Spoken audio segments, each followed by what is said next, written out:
Our speaker today is Karen Glennemeier, who is a member of the League of Women Voters of Wilmette.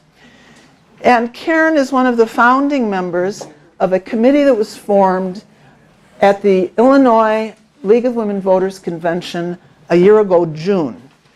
Now, the League of Women Voters of the United States, to which we all belong, has had a position to abolish the Electoral College since 1970. So it's a 47-year-old position. So we have had this and believed in it for many years.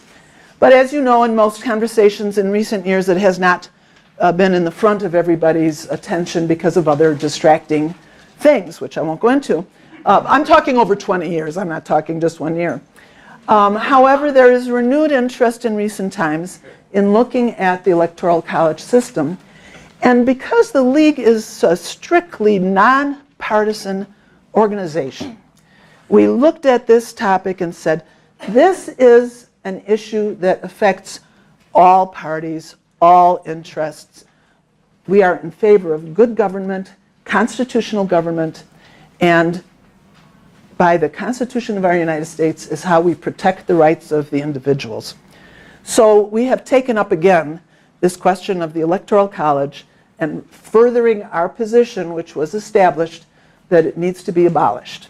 So Karen and several other ladies from different parts of the leagues of Illinois have come together. We have members from Lake Forest, Lake Bluff, from Deerfield, from LaGrange, from Mount Prospect. I'm probably missing a few. They're all up there. Yeah, they're all up there, who came together and began a project to educate the public about the Electoral College.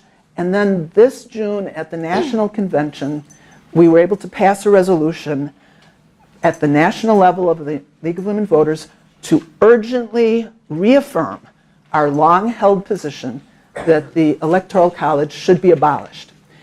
Karen on the committee is one of our workhorses as well as a founder, and was the primary person who wrote and put together the slideshow presentation that you are seeing. We have put this on the League of Women Voters of Wilmette website, so you can access it, you can download it, you can show this to your Rotary Club, you can show it to your other organizations, whatever you want to. We're actually working on a shorter version for the Rotary Clubs. And we've sent, they don't let you talk for 40 minutes. And we've sent out a MailChimp mailing, 5 mailings to leagues all over the entire United States. So leagues in California, leagues in Wisconsin, leagues in New York have already been presenting this slideshow, and we also have on that website some of the supportive materials. Karen has a PhD in environmental biology. She works for the Shed. She's smart, she's insightful, and she has been willing to devote her energies to this topic because it's so important to her. And the League of Women Voters of Wilmette has asked her, and she accepted, to be a board member with this particular topic as her specialty for that league. So thank you, Karen, and I'll let her get started, and I'm going to talk about what you're talking about in the other room. I have it on a thumb drive. Do you have a computer? No, I don't. Okay. So I'm just going to have to use my cell phone. Thank you, though. Yeah, sure. Well, thanks, Rosemary. Right. That was thank you. a nice introduction. I might have to use these reading glasses at some point, so it's good that they're here. Thanks for having me. Okay. Thank you. I hope the room doesn't heat up too much with all these bodies in here. It's really great to see so much interest in this issue. I think we are not alone in finding this of renewed importance in our lives. Yeah. Yes. Is it better if I'm here? Am I closer to the... I'm going to talk now, and now I'm going to talk now. Is it different? Yes. If I'm close, so I'll try to stay right by the podium. Is that good? Yes. Okay, great. Thank you. So Rosemary talked a little bit about the League of Women Voters generally, but I just, again, an overview. The League of Women Voters is a nonpartisan political organization that encourages informed and active participation in government. It encourages an increased understanding of public policy issues, and it does engage in education and advocacy on behalf of issues. And it's a natural home for the movement to abolish the Electoral College because the League is about making democracy work for everyone. It's specifically and proudly nonpartisan, which means that we can talk about difficult issues without partisan rancor. We can help unite people around a common purpose, and that's what we're trying to do. It also has national reach and a trusted voice with over 500 local leagues throughout the country, made up of citizens just like us who are trying to make our democracy work better. So I think it's a great place to be the home of this issue. The League of Women Voters recommends many changes to our election system that would increase fair and representative participation in democracy, from issues such as voter registration, voter information, voter access, to election procedures, helping candidates, helping people be informed about the candidates. We also, as Rosemary mentioned, have a position that we believe the Electoral College should be abolished in favor of a direct national popular vote. So first I thought we'd talk a little bit about where the Electoral College comes from. Why do we have it? Why did the framers of the Constitution create the Electoral College? And this is a discussion which has taken up many book chapters, and I am not the world's expert on it. But I'm going to try to summarize what I've learned from reading other people's expertise and just give the main points. So the framers' most important consideration was that they didn't want federal legislators selecting the president. That was kind of a standard way of doing business back then, is that Congress would select the president. And they really wanted to limit the potential for corruption and concentration of power. I'm going to see if I can get that little arrow to not be there. There we go. So that was their first issue, and they wanted to maintain the independence between the executive and legislative branches. Okay, so why not just elect the president then directly by the people? Their biggest concern was that we had this big, sprawling, growing country. How are people out in Pennsylvania, Western Pennsylvania, going to be informed about the candidates? They're going to make an ill-informed choice. They're not going to be able to get information. They'll just vote for somebody from their own state. They'll be more susceptible to corruption by designing men and so forth. So they wanted some kind of intermediary system that could bridge the difficulties of distance and communication. There was also some element of the ongoing tension between northern and southern states as well. So slaveholding states didn't want direct election because they wanted their enslaved people to count as so-called 3/5 of a person in determining the number of electors that the state would receive. So remember, that was the arithmetic used to determine how many congressional representatives the states got. And they wanted to continue that because it artificially boosted the voting representation of slaveholding states. If they went to a direct popular vote, only people who could vote would count towards selecting the president, and of course enslaved people couldn't vote. So evidence suggests that the Electoral College was really the second choice of many, but the first choice of few. There was a lot of discussion, confusion, changing of minds. It was one of the last issues discussed at the long, hot, imagine a day like today in Philadelphia in the summer, and you're wearing all those clothes, and you don't have air conditioning, and you've been going at this for months, and I don't know, let's just try this. And literally, I think that that is what scholars believe was going on. Sure, we'll give it a try. And one historian has called it a jerry-rigged improvisation. They couldn't figure out what to do. Now, most of the framers did intend, and this is important, for the selection of the president to be based on the popular wishes of the citizenry, with the elector system as an intermediary system intended to breach the difficulties of distance and communication. James Madison considered the elector system to be the next best thing to direct selection, saying that, quote, the president is indirectly derived from the choice of the people. There's some evidence that they also expected the electors to exercise their own discretion in the selection of the president as a bulwark against corruption or bias or misinformation. But the electors have almost always... Louder? Yeah. The electors have almost always acted as a rubber stamp on the will of the people. There have been a few exceptions when electors voted differently than their state's votes would have told them to, and people were very displeased. So the people expect the electors to be a rubber stamp on the will of the people, and they've never been interested in them exercising their own discretion. So note that none of the framers' concerns are relevant today. Citizens are quite able to become informed about the candidates no matter where we live. And the concerns about the separation of the executive and legislative branch are still valid, but nobody is suggesting that we allow Congress to select the president. So that one is fairly irrelevant.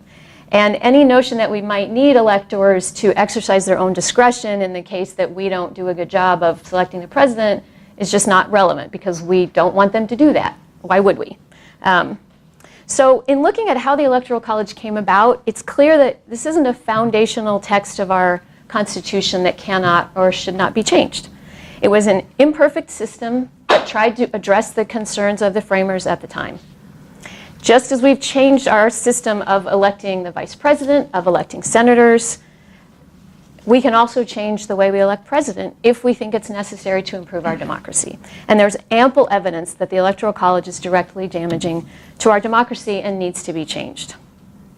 So, why abolish the Electoral College? Why does the League of Women Voters and many other groups take this position? It's really very simple. It just comes down to the issue of one person, one vote.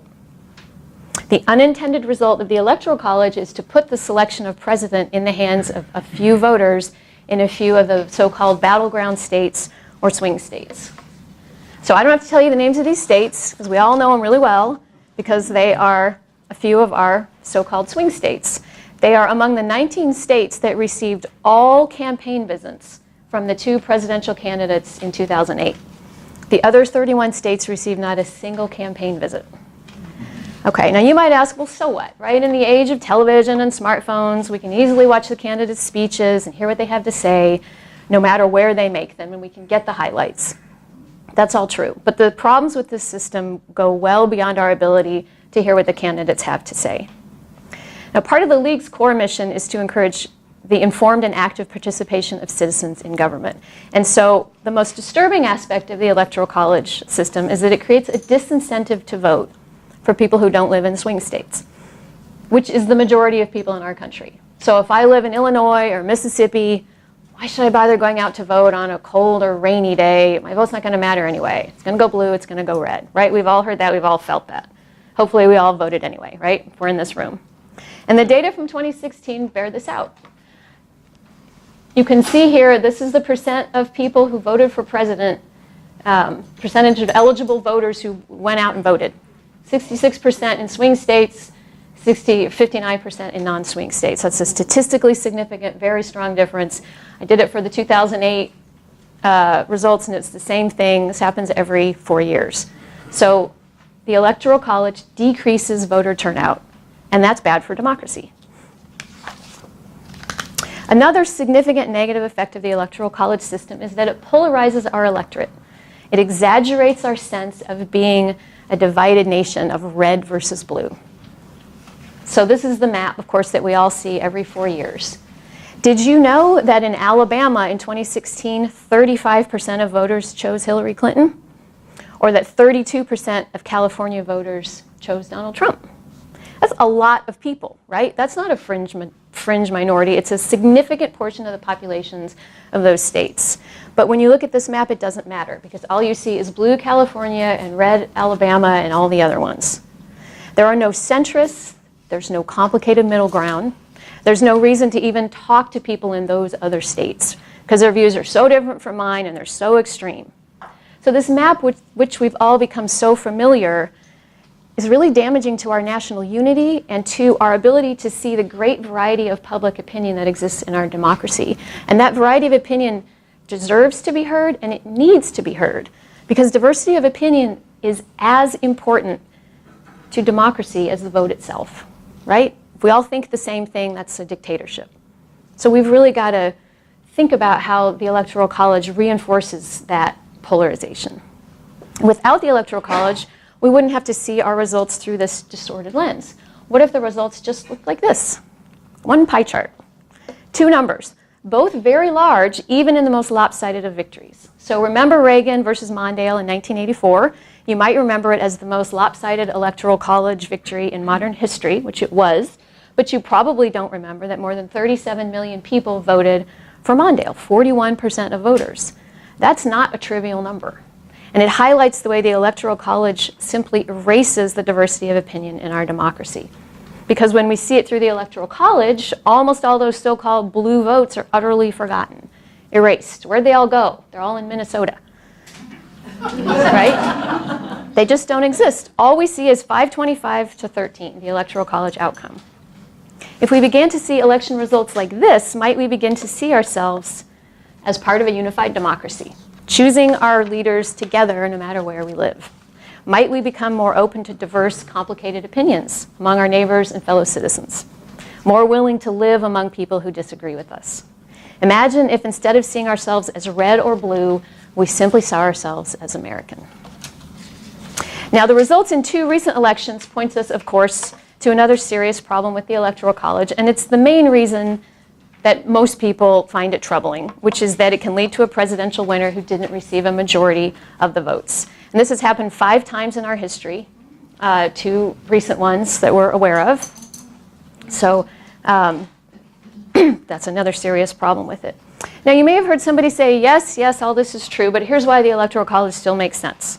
So I'd like to walk you through some of the most common myths and misperceptions about what the Electoral College does and doesn't accomplish, and what it's meant to do and how it's impacting our democracy. So myth number 1, this one is one that I hear a lot. Without the Electoral College, our presidents would all be chosen by a couple of big states, like California, New York, and Texas.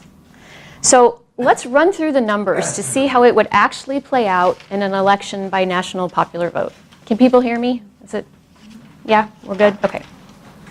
Okay, so let's say, for the sake of this example, that every state in the union voted 60% to 40% for the same candidate. An absolute landslide, an unbelievably strong preference for one candidate. And we're going to see how many states it would take to get us over the 50% threshold to elect a president by national popular vote, starting with the biggest states and going on down.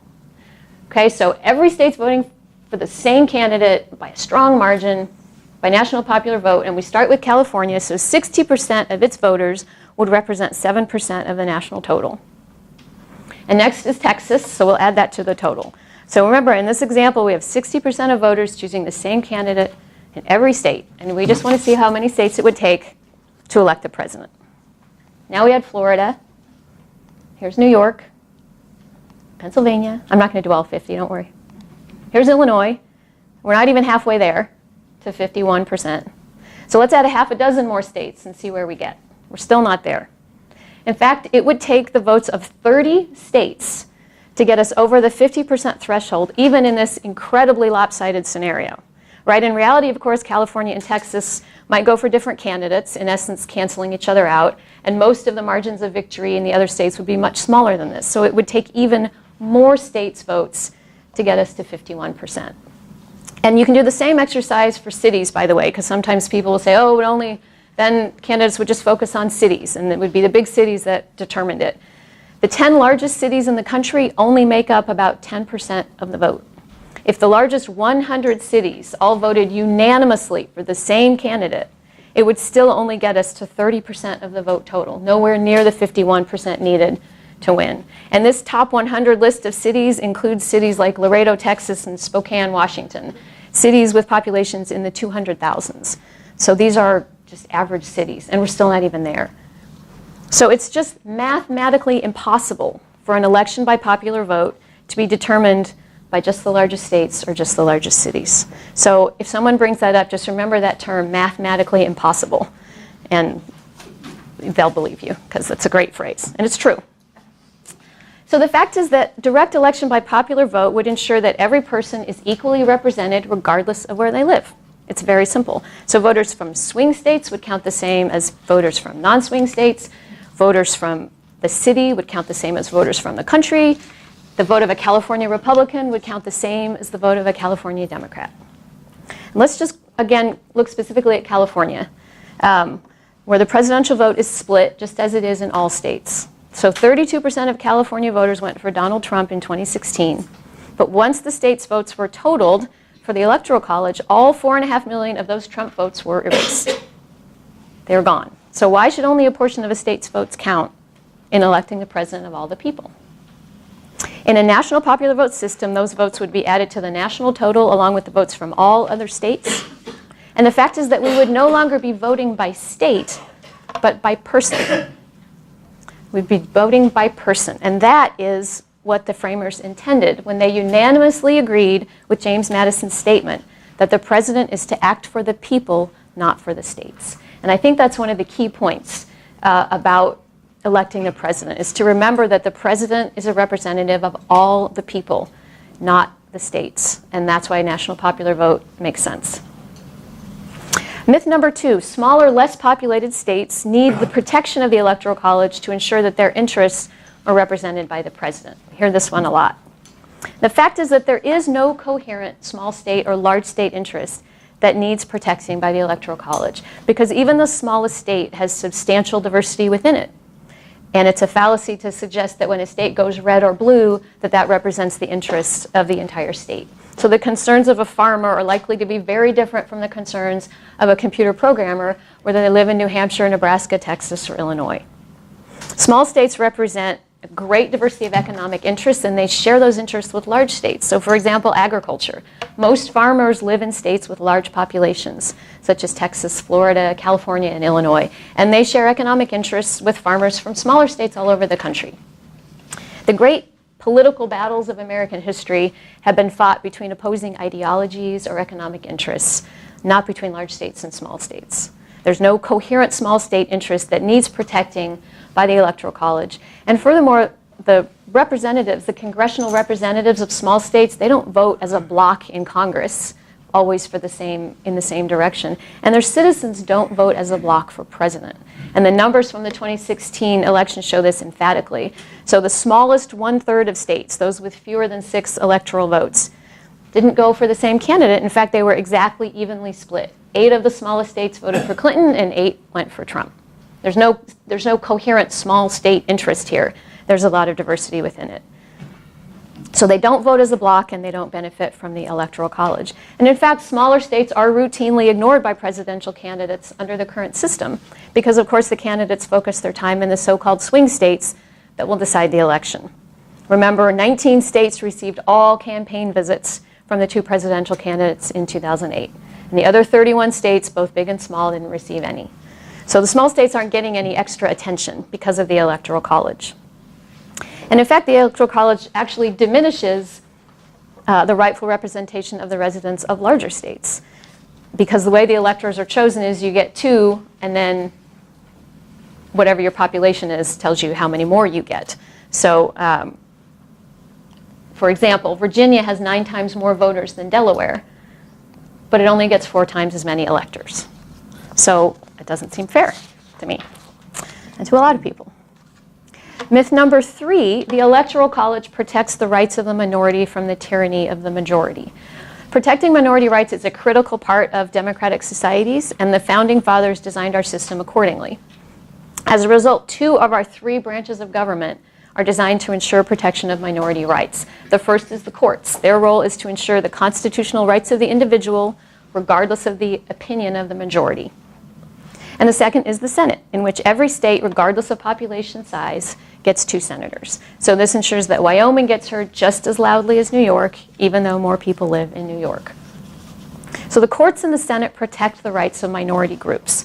The president is supposed to represent the interests of all Americans as fairly and equally as possible, and that means 1 person, 1 vote. Myth number 4, abolishing the Electoral College will mostly benefit Democratic candidates. We hear this one a lot also. 2 examples show how it could very easily have gone the other direction. So modern analyses looking back at the 1960 election between Nixon and Kennedy found that Nixon actually won the popular vote by about 48,000 votes over Kennedy. There's some weird thing going on in Alabama.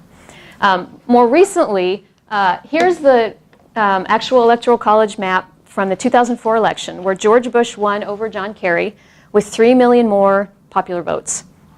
But if, there's this neat website where I could change the outcome of the election, so I did that. If John Kerry had received only 60,000 more votes in Ohio, so now Ohio is blue instead of red, he would have won the Electoral College with only 60,000 more votes.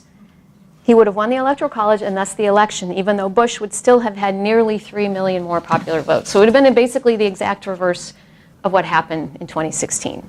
Very close to that happening. And on a more personal level, what about the Republican voter in so-called blue Vermont, or the Democrat voter in so-called red Kansas?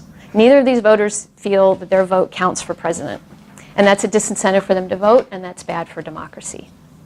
So the system can and has affected both parties. It's a nonpartisan issue. So how do we abolish the Electoral College now that we know we need to do it? Again, the League of Women Voters supports a constitutional amendment that would replace the Electoral College with direct election of the president by national popular vote. And in theory, it's quite simple. Congress passes an amendment, and then 38 states need to ratify it. Very simple. Such an amendment has actually been proposed many times. The latest was in 2016 by Senator Barbara Boxer of California and Charles Rangel of New York, and the language is very simple. Proposing an amendment to the Constitution of the United States to abolish the Electoral College and to provide for the direct popular election of the President and Vice President of the United States. Now, each bill had only a couple of co-sponsors, and no action was taken because there wasn't a national outcry for it. We need to build a strong, loud, persistent voice of the people, urging our representatives in Congress to introduce the bill again this year, and then we need to build momentum to make this an issue that Congress can no longer ignore. Now, it's going to take time, right? It's not going to happen this year, and the League of Women Voters is currently focusing on exactly what we're doing today, which is talking about the Electoral College, understanding where it comes from, how it's bad for our democracy, getting people in the country to understand that this system needs to go. And even perhaps more importantly, getting folks to understand that passing a constitutional amendment is possible and can happen. Because that's often what you hear is, yeah, I hate it, but pff, come on, that's never going to happen, right? And I just want to show you a little graph. Many people probably think that ratifying amendments is a thing of the past, something for a bygone era of consensus and unity, a quaint anachronism. Well, here's a timeline showing the dates that all amendments after the Bill of Rights were ratified. And you can see that our history includes flurries of constitutional activity punctuated by long periods of inactivity. There was a period of 60 years between the first two clumps, and then another gap of 43 years. There were 18 years between the amendments of the 1930s and the 50s, 60s, and then a gap of 21 years. And it's been 26 years since the last constitutional amendment was passed in 1992. So what distinguishes these periods of constitutional flurries? They tended to be periods of great national political activity, where citizens were feeling that our democracy was in crisis and where the demand for change in our society was persistent and loud. So there was the period after the Civil War, the progressive era at the turn of the last century, and the civil rights era in the 50s and 60s. We may be in the middle of another period of political activity or demand for change. Only time will tell, but the level of activity that we're seeing now and the genuine concern about the resilience of our democracy are remarkable. Amending the Constitution is not a thing of the past. It is a thing of right now. There is a process for doing so, and that process requires the citizenry to make it known to our legislators that we want change. We do this all the time with legislation.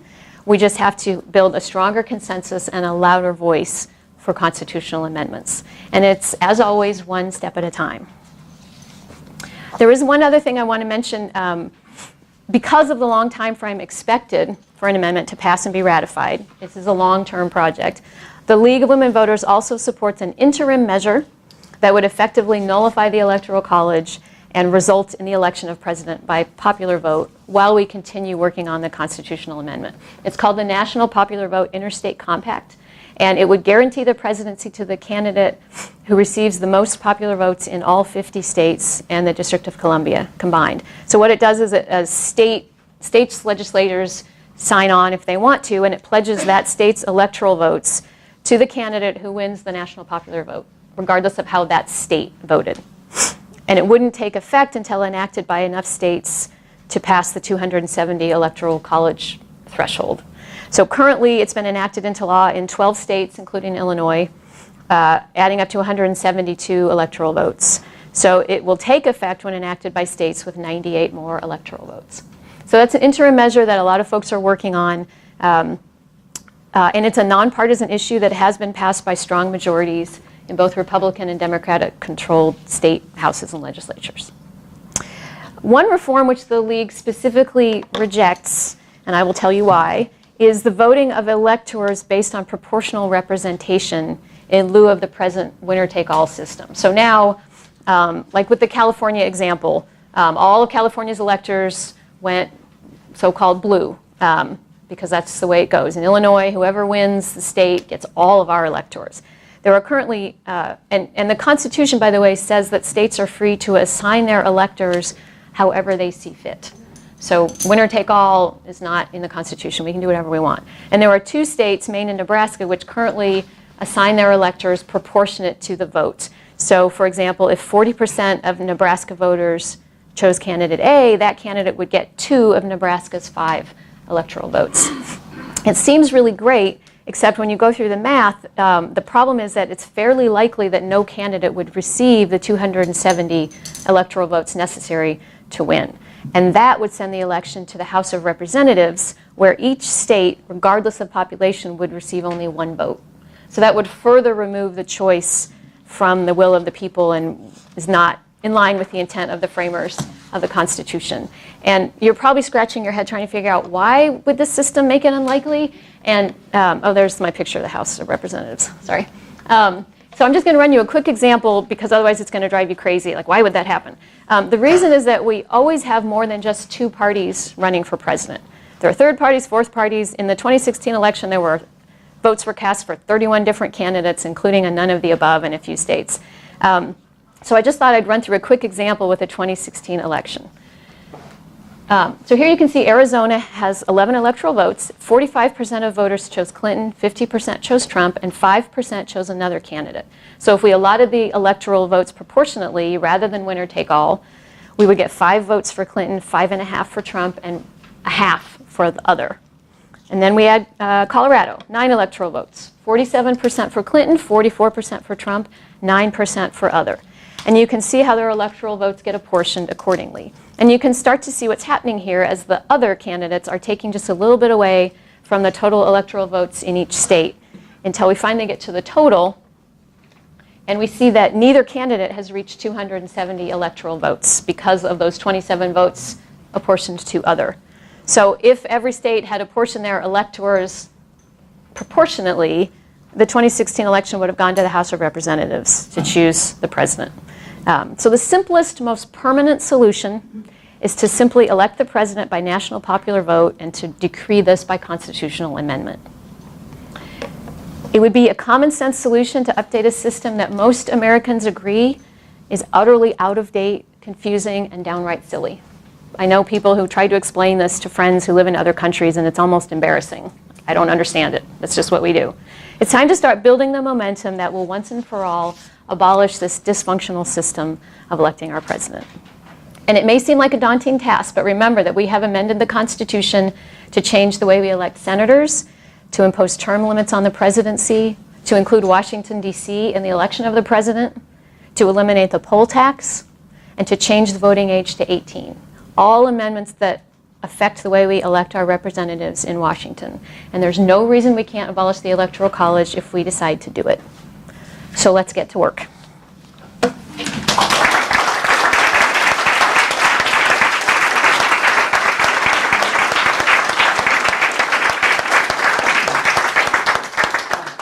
And you all have this information, I think, on a handout that was on your seat. So if you want more information, the League of the League of Wilmette's website is where this presentation lives. And this script is literally on there, too.